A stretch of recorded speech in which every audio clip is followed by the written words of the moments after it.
Yes, it's your boy Jay Barber back with you, Studio Noize Podcast, the voice of Black art, again live at the BAIA Gallery, 1802 Connolly Drive. You got to come check it out. We got the art fair coming up. You know what I'm saying? Check the commercials. Y'all already know about the art fair. You should be making plans to be here. But I'm here right now in the middle of the gallery. Got my man Faron Manuel back on the show. What's up, baby? How you doing, man? I'm doing well. You know, here in a new capacity at BAIA, been working with Noize on and off a number of years on different projects. So yeah, happy to be here. Happy to be here. That's what I'm talking about. Faron Manuel, now director of the BAIA Foundation. Guy also does curating exhibitions and programming right here at the gallery.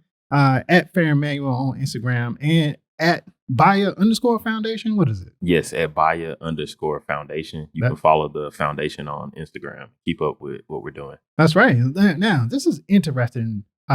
The path that both of us has taken to get back here at BAIA again, yo. I remember when we was riding up to New York for the show. We stopped at DC, said, I got to pick up a man, Faron. Boom, there he is. That was years ago. How long ago was that? Man, that was like, 8 years almost? Yeah, that was a long time. And now we both here, like working here at the gallery, man. How it feel to come back, man? I'm back home, you know, doing what we do best. You know, introducing people to art, giving people access to works by great artists.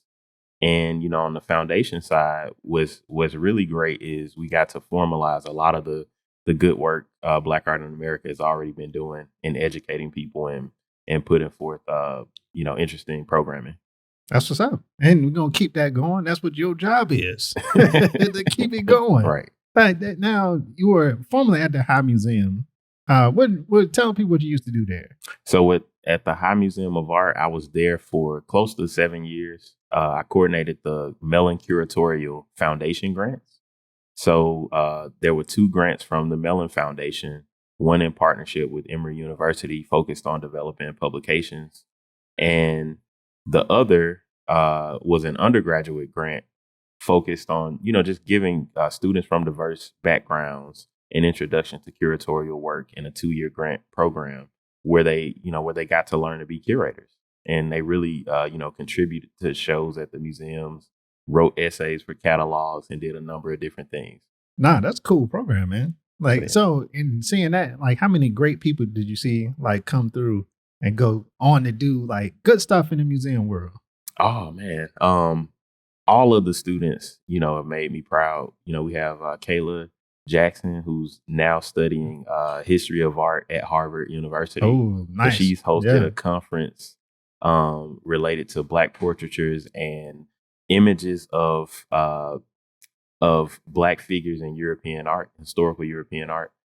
We have Nyla Barnes, who's doing the Fulbright scholarship now in Senegal. Wow. And also another student, Karuna Sharika. She's the director of interpretation for Buddhist art at the Denver Art Museum. Wow. So yeah, some really great success stories and just students that came in, you know, freshman or sophomore year and got all this great museum experience. And now they're on to doing, you know, really great things after, you know, going through the programming and curriculum. That's awesome, man. That's awesome, man. You've been working hard. That's what's up, man. Before we get really into like the big business, you know who Jerry Saltz is.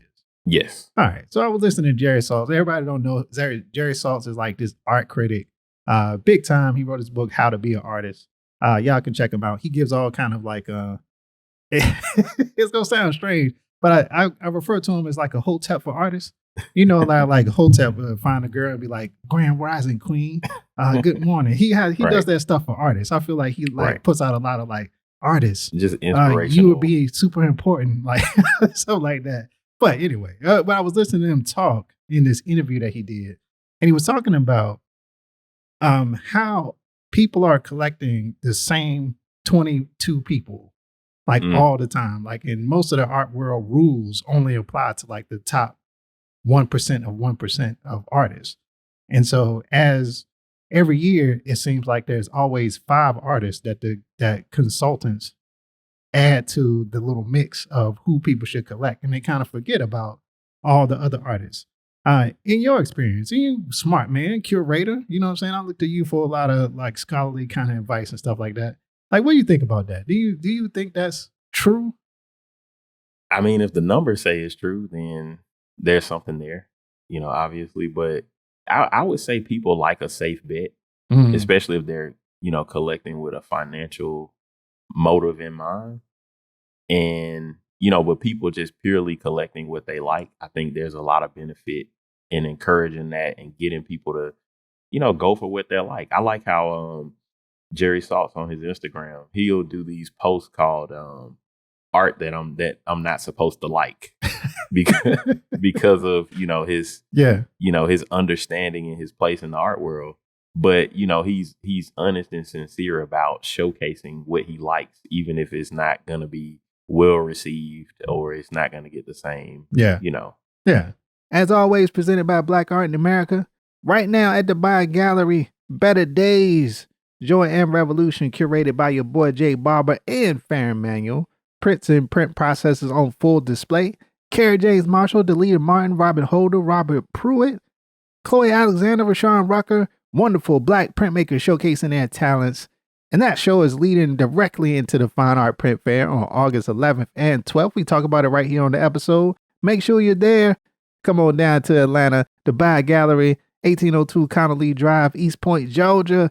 We want to see you in the building. You definitely don't want to miss it. It's going to be some great stuff going on. See more at blackartamerica.com. Yeah, and I think that gets to his point too. It's like the people that go for these consultants, they like the artist because they told they're supposed to like the artist.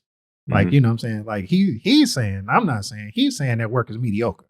He's saying that all these people that we picked, they just picked and became these stars. But if you really look at their work, it's not going to stand the test of time and stuff like that. I thought it was an interesting, like, little thing. Because I find like a similar thing happens with Black artists, where if you just take Atlanta, for instance, if you name Black artists from Atlanta, you're going to name the same 5 people, like, all the time. Anytime you see like a article or something come out, it's going to be the same old names that you always see associated with Atlanta. But Atlanta has a lot more talent than that.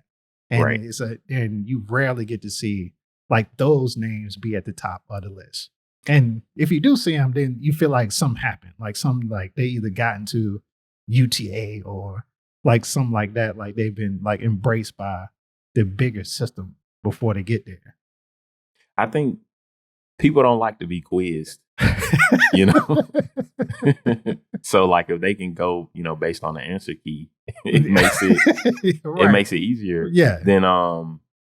Than having to introduce somebody to a new artist and you have to explain why the work is important. That's where the scholarship part comes in. I think, reading more is going to help people, and going out to see more art and just kind of broadening their eye, and working on their eye, working on their library, and, just becoming an informed collector, informed art appreciator, and even an informed artist. These are things that help everyone in the art ecosystem to get better and to be more inclusive as far as their vision is concerned, and also to understand and know what they're looking at when they see it, so they don't miss out on something that people are going to see later. I agree. And I also think there's not enough real art criticism that's happening. Like it's being critical, and then in being critical, you introduce new ideas and new artists into the conversation to like make an argument, to uphold it, to like really like dissect. This is good, quote unquote. This is what's happening with this artist, and this was happening with this other artist. But the conversation rarely extends past the familiar faces that you always see in the thing. And also, just in terms of conversation, a lot of the conversation that we see in art is PR. Like it's not really people honestly, genuinely having a conversation about the Atlanta art scene, but UTA is at the top. You know what I'm saying? Like, no shots at UTA. Like if you can afford like a great PR team, you should do it. Like use your connections and make your ways that way. But I don't know. It's we talk about this kind of stuff all the time. So that's why it's comfortable to talk to you about stuff like this. I would say too, ultimately, we're all promoting artists that we like, right? And when you really think about critics, these are people with the resources and the free time, which isn't like which isn't like a Right. common thing. Yeah. So when I do see criticism, I'm appreciative. So, people like Jerry Saltz, even I like, some of TK Smith's Yeah. criticism. TK. Yep. Shout out And TK. Been on the podcast. so, he keeps that like that classic line of, going to shows, doing the criticism, doing the critical thinking about the work. And, from my perspective, it's always constructive. So that's him coming at it, as an educator. Yeah. Curators are educators too, but coming at it as an educator and, really having a conversation with the artist. And, I think it's perfectly okay for a person to, respond to the criticism. And Absolutely. that's what makes Yeah. art better too. And, in some of the pieces I've seen in like Culture Type, I like Vincent Cunningham's writing from the New Yorker. Yeah. So yeah, I'm really into like art criticism. Oh yeah, I love that kind of stuff. Art, we art papers, ArtNet, all that kind of stuff. Yeah, we love that kind of stuff. Yeah, see, this is the type of man we need running an art foundation right here. You see it. You see this man is well cultured. Now, what made you decide to come on to the foundation? Like you leaving the high, like moving into this new group, new job, you know what I'm saying? Actually, Najee and I have been having conversations about, just different ways we can collaborate for a long time now. And we have, worked together on fairs. I've done a number of different programs, so moderating panels. And so when we talk about the good work that Black Art in America has done over the years, this is really a way to just formalize that work, give it a nonprofit distinction, and also get sponsorship for this type of work specifically so that we can do more. So, we have a really, great base of supporters on Patreon. So, they follow what we do. They get regular email updates in the newsletter so they can see, what we're doing with teaching artists, going out into the community, teaching classes, donating art supplies. We're aspiring to host artists for residencies. And we actually got our first artist in residence coming, Najar Muswar, who will be here next month pulling a print for the foundation.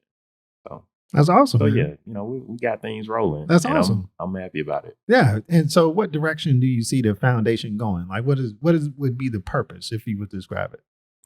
I would say to expand what's already the BAIA machine.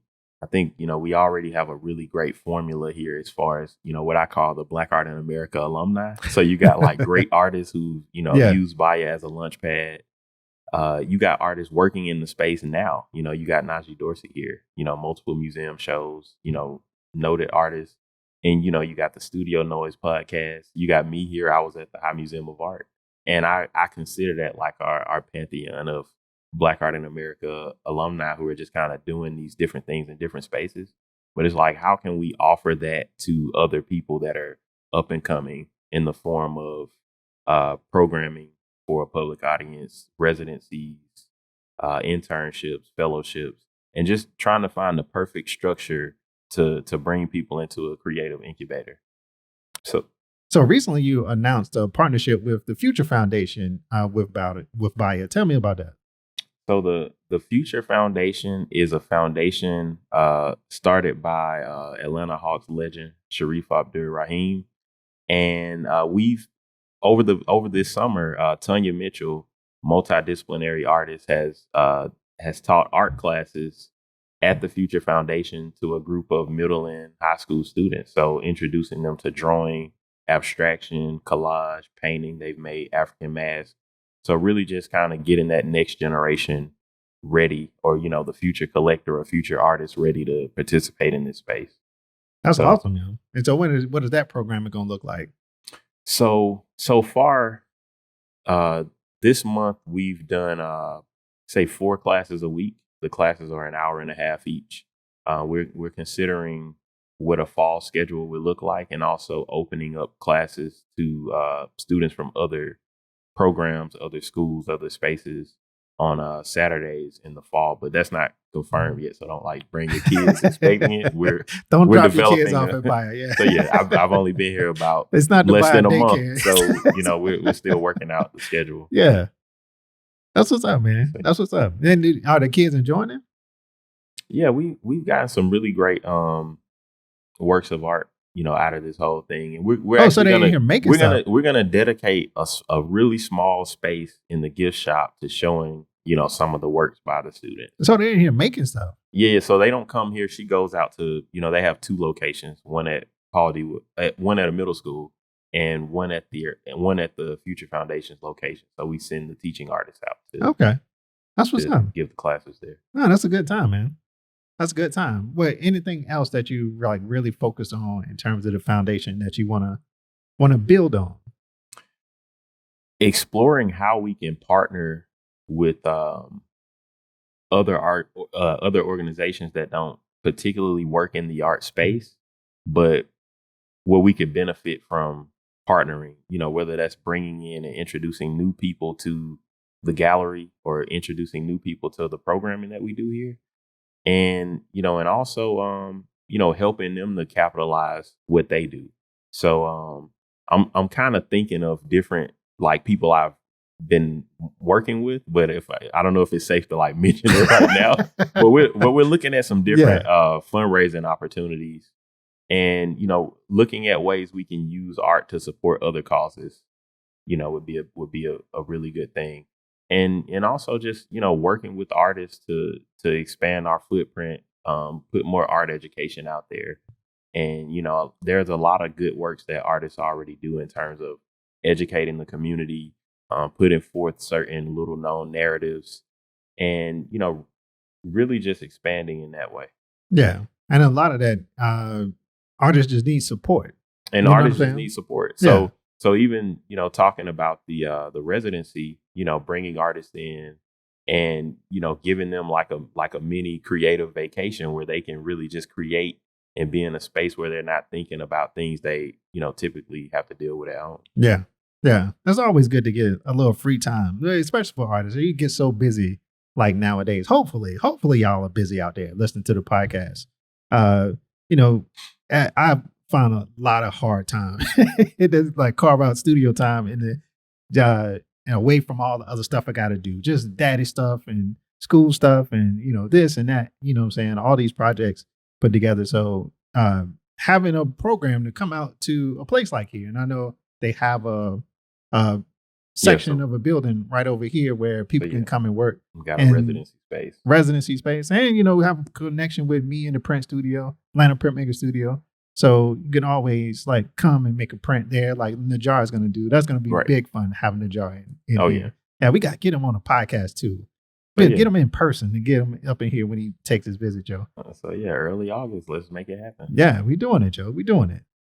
Tell me a little bit more about your experiences, because we have a conversation a lot about art school, how much people need school and how much of it is experience. Tell them a little bit about your experience, like working at the Clark Museum, at Clark Atlanta Museum, and then moving on and do other stuff, the writing, the curating, all this kind of stuff.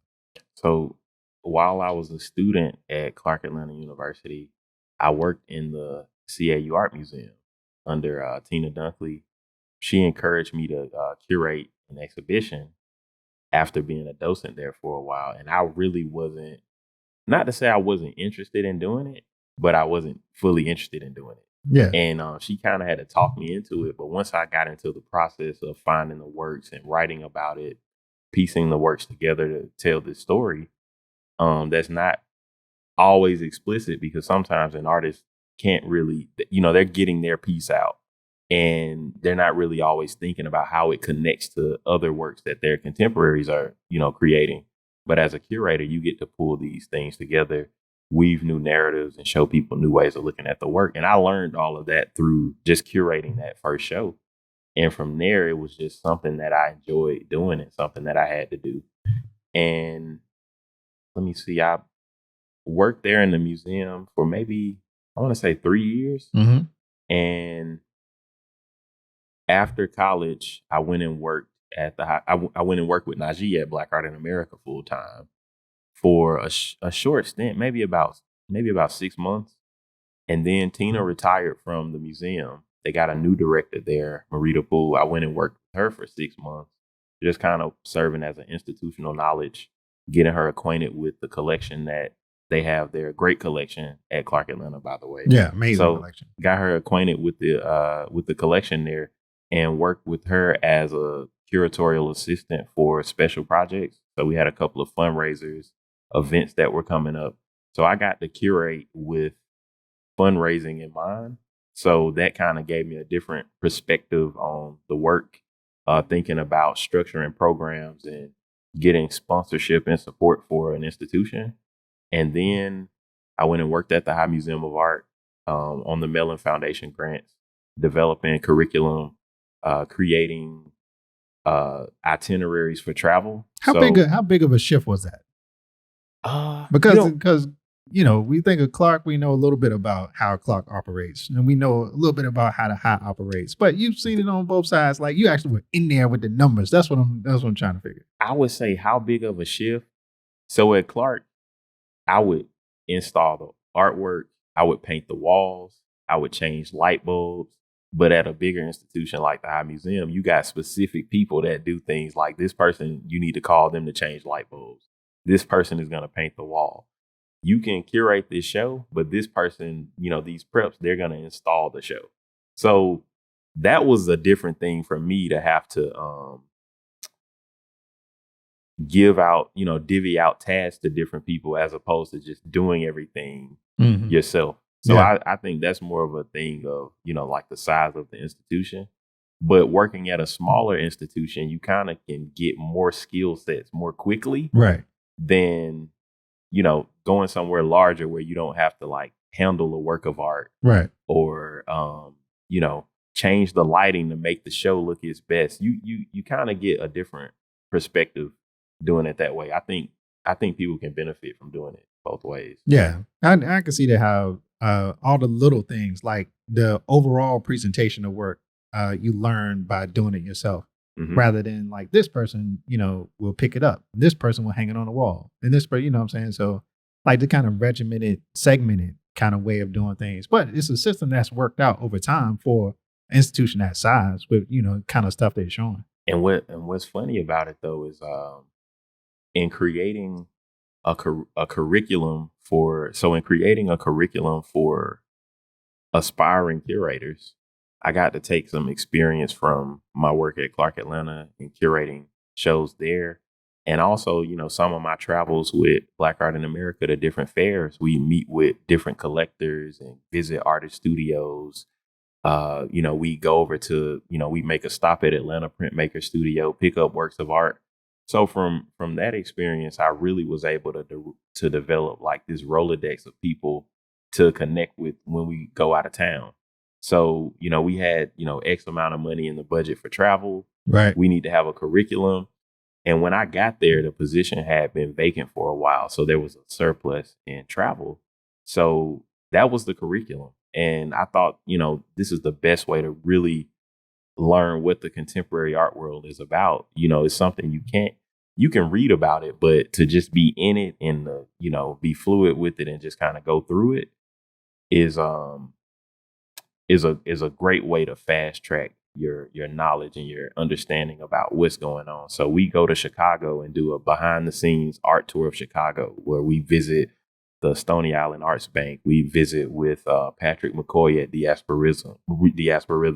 We visit the DeSable Art Museum, and we just give like a full lay of the land. We go to MCA Chicago and talk to a curator there, and we just give multiple perspectives on the art world and the different people that you can connect with in the art ecosystem. Yeah. Is that standard how they do it at the High? That's not standard. we actually, on those grants, we were actually partnered with 5 other museums. And, we had, each museum had their unique approach to the curriculum, but that was ours.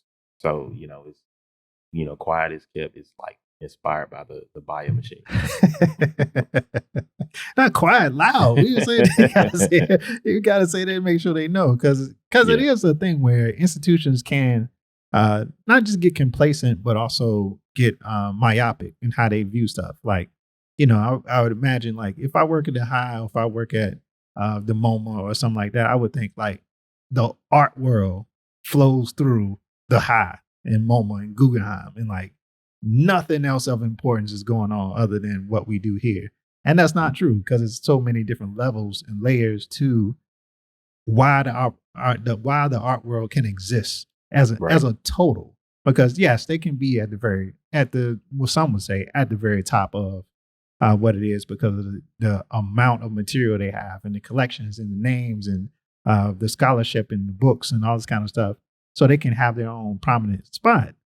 But that's not to dismiss the spot of the everyday collector and the everyday emerging artist, or the working artist, or whoever it is, however you want to put it.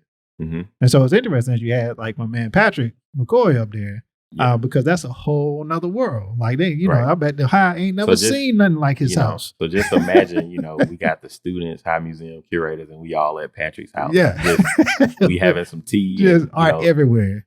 And Patrick, super knowledgeable guy, just giving his spiel about the creation of Chicago and how it connects to his collection. Yeah, and even the way that he collects, because I think it's very unique and different, like floor to ceiling, even hanging from the ceiling. There's art everywhere in his house. Yeah, and it's just a commitment to the arts that come from his passion for it, his love for it. So when people say they don't have any more room for art, Google Patrick. Google Patrick. You got room. If you got a ceiling, you got a little edge on your fireplace, you got all kinds above of stuff. The door. You got room, yo. You got room. That's what's up, man. And so these type of experiences, what do you think that you as you didn't make your bones through going to school? Like you didn't make your bones officially through any kind of degrees or programs and stuff like that. Like you got it through like real life experience. Like, in giving that to the students that came through the program, what do you think that did for them? I think it gave another perspective on how you can educate yourself, how you can be engaged in the art world. And it's kind of like it wasn't planned this way.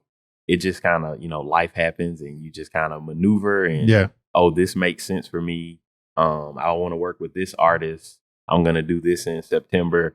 I'm going to write this. It just kind of was my own interdisciplinary art journey, where I got to work with all these amazing artists, work with galleries, work with museums.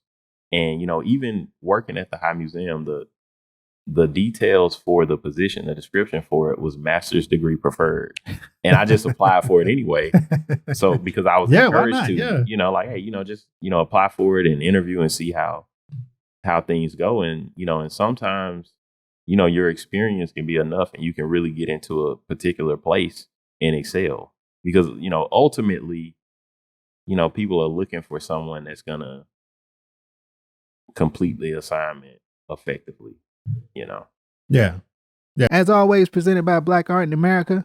Right now at the BAIA Gallery, Better Days, Joy and Revolution, curated by your boy Jay Barber and Faron Manuel.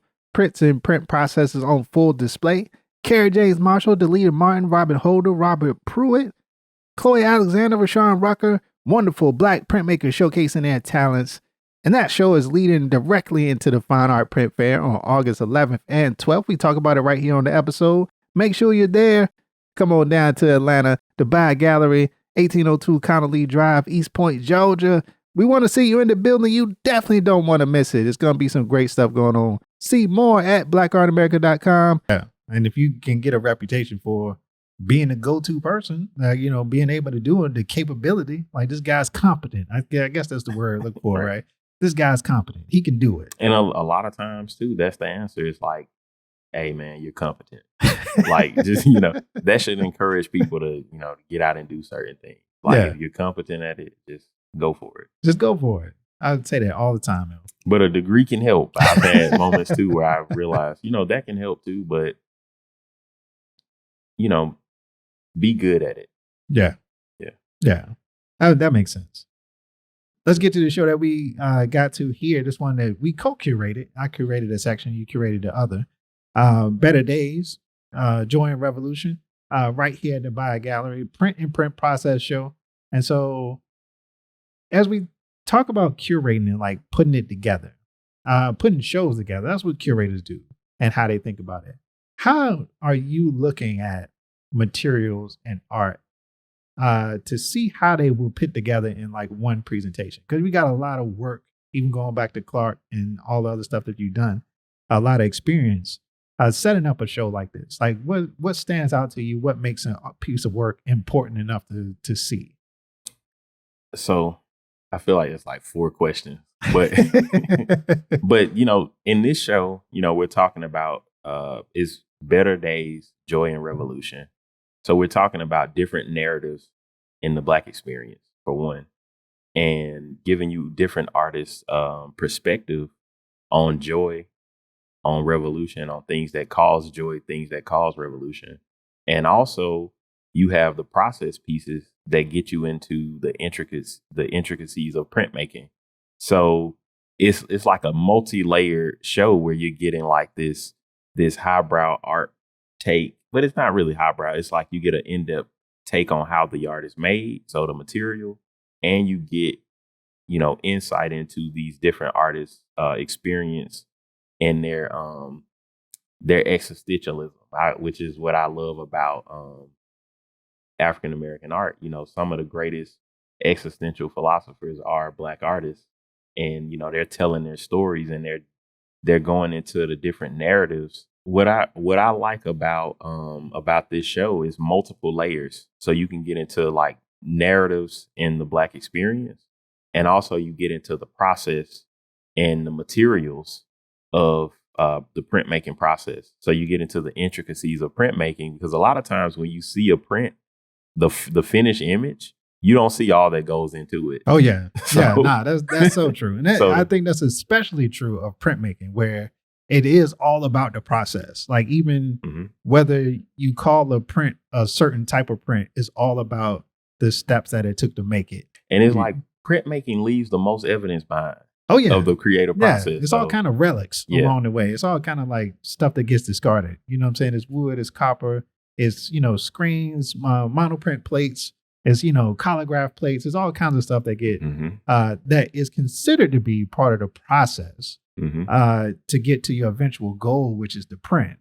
But all this other material and ephemeral gets made, happens along the way, and that kind of stuff is just as interesting. Give you like a look into like the artist process. So you take me, where you have like the big wood block I did, A Council of Women.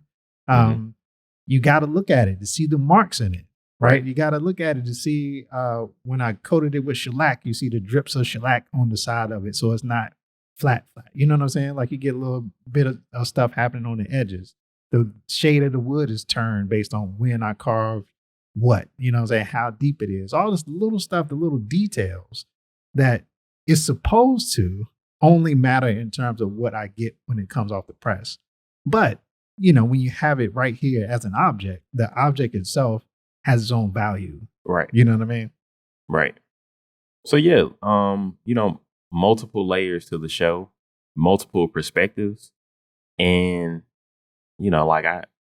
shameless plug, I'd encourage people to look at it twice, like come and see it for the narratives, but also come and see it for, the printmaking process to really get an understanding of what's there. We got a number of people on our team that are, more than happy to give you a tour of the works and, materials online that you can check out to get a deeper understanding of printmaking. And when you were first looking at it, what was the one thing that stood out where you knew it was like, oh, we got to put this in the show. We got to put this in the show. Just a unique moment for teaching. So, you think about what we do here at Black Art in America Gallery. It's a place where you can buy works of art by African American artists, but also where you can learn about works by these artists. And that education piece is a big part of what we do.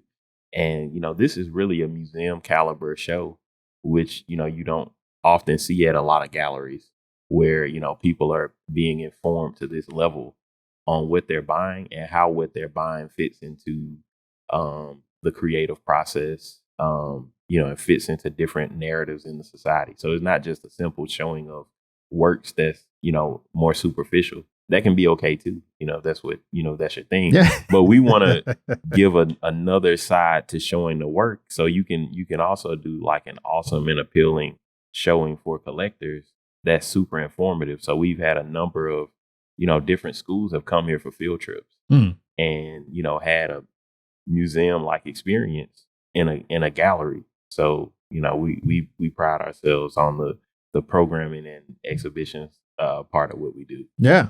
But pick a piece. You gotta pick a piece, man. Tell me, pick a piece that really demonstrates the breadth and the complexity of printmaking that you think sets off the show. I would say Council of Women has been Council of Women has been like a really good cornerstone to teach about the printmaking process. One, because it's a huge piece where you can really get into the carving and you can consider the time it took to make, and you can see what goes into the creation of a print, in large scale. So if you got a group of kids that are coming in, they can just kind of stand around this piece. And, I can explain how you had to, use a steamroller for a piece that large. And, now they understand how, the block is inked and pressed into a fabric or pressed into paper to make the final image. And it's so many different directions you can take to talk about it. So I would say that's like a must-see piece. Oh yeah, I agree. And that piece, when he says big, it is 7 feet by 4 feet. It's a very large piece. Yeah, very large piece. And I really like that piece. It's one of those pieces that, I do a lot of work, and every once in a while I do something, and it's so automatic almost that I don't think about it a lot. Mm-hmm. And I think that's wonderful when you can finish a piece and then look back at it and be like, oh, like this is all right. Like, it's not that bad. I think I felt the same way for these Robert Pruitt pieces that we have here. Right. Is Robert Pruitt, they have the plate of the lithograph and then the print beside it. I think it's fascinating because you can see how much more detail is in the plate that didn't transfer into the print. Right. And I think that's fascinating because as I look at it, I would be wondering to myself, how can I get a little bit more of that like out into the edition properly? But then I'm thinking like whether they chose not to put it. Like, what if they got it and then they chose not to do it? That's, you know what I'm saying? Like, I wonder to explore. Yeah, I wonder like what that conversation was like when Robert looked at the prints with the printer and they were kind of going back and forth about like, you got a detail here, but it looks a little dark. So maybe in the print, the face might have been too dark. And so they had to take it out. Like, that's process stuff. That's that nerdy, I want to know all the steps of processing that printmakers obsess over. But that part is great. Also great to have my man Rashawn Rucker in the show, Studio Noize fam, and Chloe Alexander. I think both of those are standout pieces here in the show. So it's always, it's a lot of work here. And it's great to see. It's great to see monoprint represented. It's great to see screen printing. It's great to see letterpress. It's great to see like collage, the wood blocks, like all of it. I think it's a whole experience that people need to come out and check it out again, like you said. And as we prepare for the fair, let's talk about the print fair component a little bit. Because as we were putting it together, me, you, and Najee was sitting around and we thought like, yo, this would be a great time to roll out a print fair here. Tell us about that a little bit. So the print fair, happening August 11th and 12th. So August 11th will be a benefit for the foundation with the percentage of sales going towards the community work that we do. And, August 12th, we're going to have a number of different printmakers. So Jamal Barber is going to be here. Yeah. And they're going to set up and they're going to have, some unframed prints available, that people can, look through, purchase, and, be a part of the Black art community. And, collect some more work and really, really get to talk to artists, to printmakers about their process and, be engaged. Yeah, and talk to the printers. I know we got Curly Holton scheduled to be here. So Curly's participating, by including some prints that he's worked on. Yeah, and Curly is a great master printer. He was master printer for David Driscoll for a long time. Ran the Experimental Printmaker Institute out of Lafayette College. Tremendous printmaker, and very knowledgeable brother. Very cool brother too. This a cool brother right there, man. Shout out to Curly. Got to get him on the show too. And Jennifer Mack Watkins gonna be here doing some stuff, and so a lot of other people will be represented. And People can submit work for that show. They can email you. Yes, they can email me. So yeah. I'm going to get all the emails. So just Faron, Faron, at blackartinamerica.com if you want to make a submission for the print fair. Yeah, and come on out, because I think you describe a little bit of what it's about. But to me, print making is its own little world, right? And like just in terms of fine art, the people that love prints, and they can get into all the little stuff like I only collect etchings, I only collect such and such. You know, I like the prints and the material. Like it's so many different ways to do it. But I love print fairs because you do get to get a large variety of prints. And it's not so much that I emphasize the affordability of it, but I emphasize the option of it, right? Is that if you have probably a painting that I do, I'll speak for myself, a painting that I do, it's only one of them. It's probably took me a long time. Like it's got to have a price that justifies the amount of work and effort that went into it. There's an amount of work and effort that goes into making prints and doing wood cuts, carving, 7-foot wood block and all this other stuff. But there's more than one of them. So each print doesn't have to bear the cost of the work that went into it. Like you spread it out. Mm-hmm. And so it might be me, I keep my editions low. Maybe I'll go to 10 or 14. Artists can go between 50, maybe 100. You can get as many of these as you want to, but it's a way for you to disseminate your artwork through the community. So you think of all the artists that you classically think of, from Romare Bearden to Jacob Lawrence, Delita Martin does it. Like all kinds of people do it, where you have these editions that are supposed to be more affordable for people. They're not as high priced. They still the same quality of work. And to me, you ask me because I love printmaking. Right. But there's even more work involved in it because of how strict the bounds of the process is. But you work within it and you make your own little thing that comes up, and it's fascinating. So you can have a whole collection of just prints, like in your house, original fine art prints. No, it's not going to be a G-Clay, like a copy of an original or something like that. No scans, like every piece is unique. Every piece has its own process. And if you get into the details of it, there's a lot to enjoy for me just to see the prints and all the different ways that people use it. Like even here, like there's, it's 1, 2, 3, like 6, 7 different woodcut artists, and they all look different, right? All of them are different. All of them are focusing on different parts of the process. All of them focus on different imagery. They use different size tools. Like it's so much different inks, different papers. You know what I mean? Like it's all kinds of different ways for you to embrace and enjoy the medium. And so I think the print fair is going to be real exciting to be able to showcase it. There's not a lot of places that showcase just Black printmakers, as you see, but Black Art America is definitely going to be the place to do it. And we have a print here, and I thought your take on this print was very interesting. We talk about Richard Mayhew and his work and how you did a little bit writing. It was an article or something that you wrote about the context for Mayhew and his explorations. Tell me about that, because I thought it was very interesting. So I wrote an article. Well, I wrote an essay about Richard Mayhew's work for a gallery in New York that I partnered with.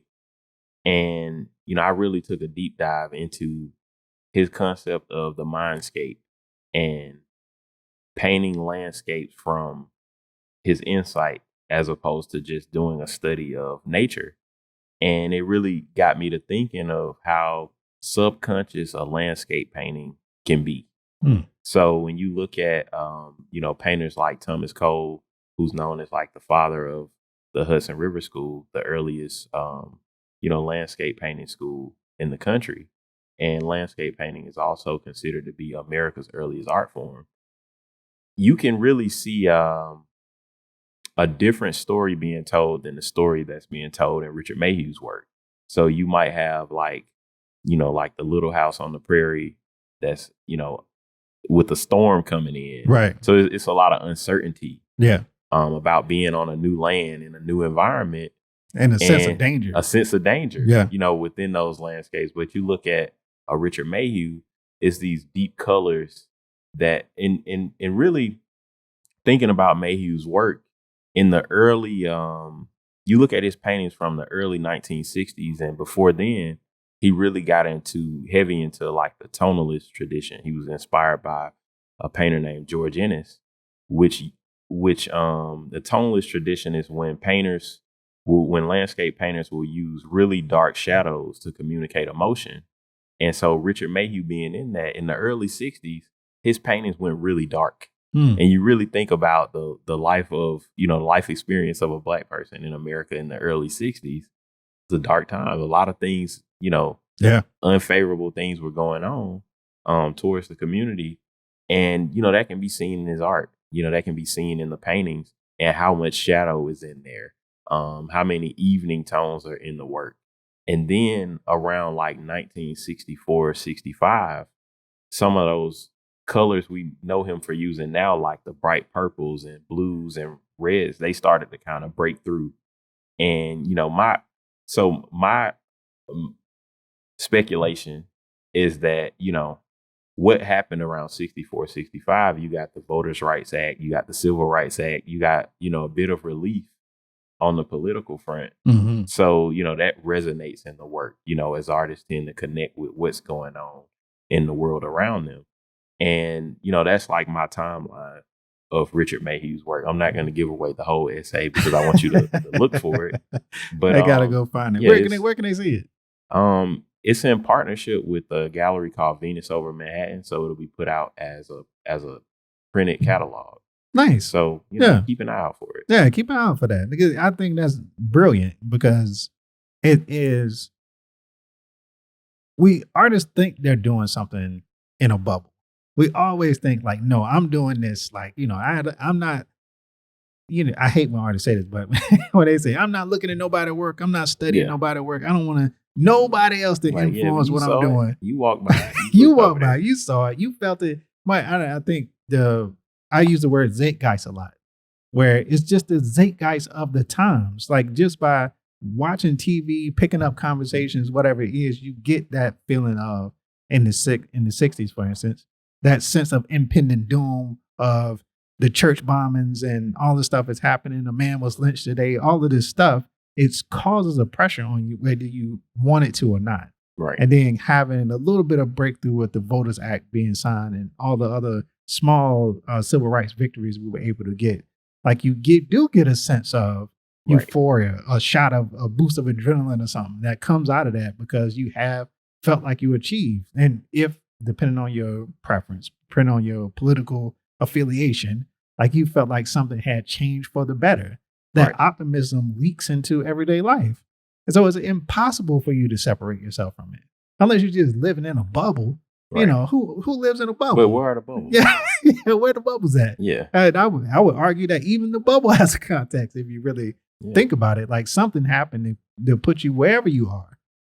And so the life and the art is never devoid of context, right? And so I think that's important. Nobody really thinks about that when they talk about Mayhew, but I think that's fascinating. I can't wait to read it. Good job, Faron. Look at you. Yeah. Man's a scholar and a gentleman. What's up with that, man?